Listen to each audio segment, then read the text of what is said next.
I would like to introduce now a man returning from a triumphant tour at the Australian National Folk Festival where he laid waste to his audiences, and he will do the same to you this evening. I speak of none other than Irish Joe Lynch.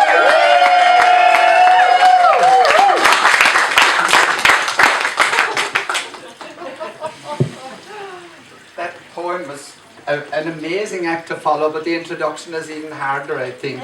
Archie. Sure. Yeah, I'll just tell you quickly. I've got 10 minutes, so I'm going to try and squeeze 2 points in. Went to Canberra to the National Folk Festival, and when I got the gigs about 6 months ago, they asked me, do you want to be a part of the Infinite Bee Gees competition? And I said, yeah, sure. You know, I got 6 months to think about it, and I learned something off, and I figured there'd be about 40 or 50 old dudes like me around the place, you know, with the bell bottoms and the, you know, and stuck in the past, and we'd sit around, we'd sing a few old songs, you know, and that'd be it. Not so. There was thousands in there. There was like 2,000 people. It was packed. It was the biggest thing that was going on. And they had all the best bands were competing. And I looked in and I thought, oh fuck, what have I done? You know? And then I didn't want to back out and throw the towel in and say I can't do it. No, I can't do it. So I mean, and they said, where's your band? You know, and your instrument? Nothing. Just give me a mic. It'll be alright. So I went over and I told them the story about. The connection was when I was a young fella and I went off to the United States once from Ireland, saved up all my money and went over, and I screwed up really bad. I fancied myself as a bit of a dancing man, a bit of a John Travolta, you know. And I landed in New York to take in a series of 3 Bee Gees concerts. Sorry, I'm a bit croaky. And I stuffed up really bad and I lost more than I bargained for. So I'll tell you the story. This is what I told the crowd. But I'll have to tell you using all Bee Gees words and lines, otherwise I'm disqualified, right? So if you're familiar with the Bee Gees, this means more, and if you're not, probably doesn't mean as much. And so pure corny, like, but they got a hold of it, and so I did up anyway, going okay with it. How did it go? It was a feverishly hot Saturday night when I landed, and boy did I create a disaster in New York City. Be tender with my love was the last thing you told me. But I pretty soon forgot to remember that. And so with no time to lose, I headed for the bright lights and totally lost sight of the real thing. Man, I danced up and down the street. And then she just run to me. I could hardly believe my eyes. For a while there I thought there must be spicks on my specs. I started to joke. Words were all I had.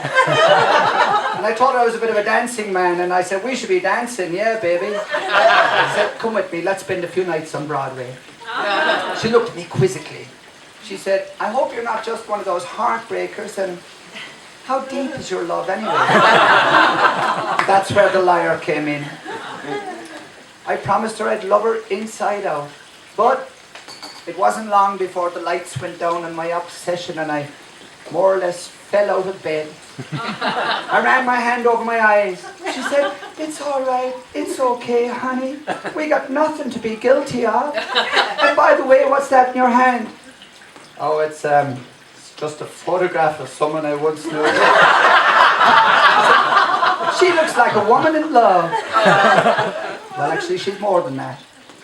She's more than a woman to me. That didn't stop you loving me. You're a liar.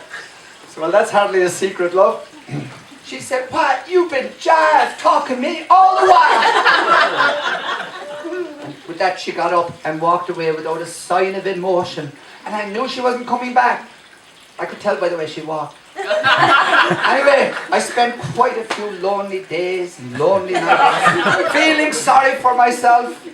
And then I finally started to cry. And it was like as if the whole wide world was laughing at me. And I felt like a tragic fool in a world of fools. This time the joke was on me. Then I started wanting to go home, and I thought, if I could just get a message to you. So I rang up our old schoolmaster. Have you seen my wife, Mr. Jones?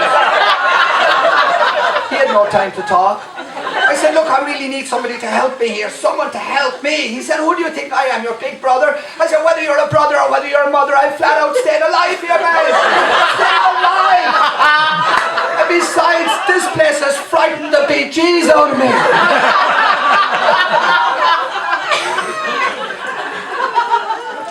Oh, staying alive. And what happened to old Mr. Immortality? I said, all right, you win.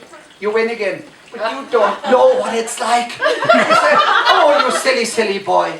You had a love so right. All you had to do was rely on each other. You had an everlasting love and you threw it all away. I think you might have been chasing a bit too much heaven this time, boy. I said, it's all right. It's okay. You can look the other way. But I'll say it again. You don't know what it's like to love somebody. I know this, Mr. Dancing Man. The girl you loved, she's gone. She's gone. My life's going nowhere. And then I remembered when we were small. And that old apple tree that seemed to bloom just for you and me. But right now, all I could do was just stand here and watch all our dreams, just like those apple blossoms, falling one by one. And I knew then I had to face the eternal question. Just how do you mend a broken heart?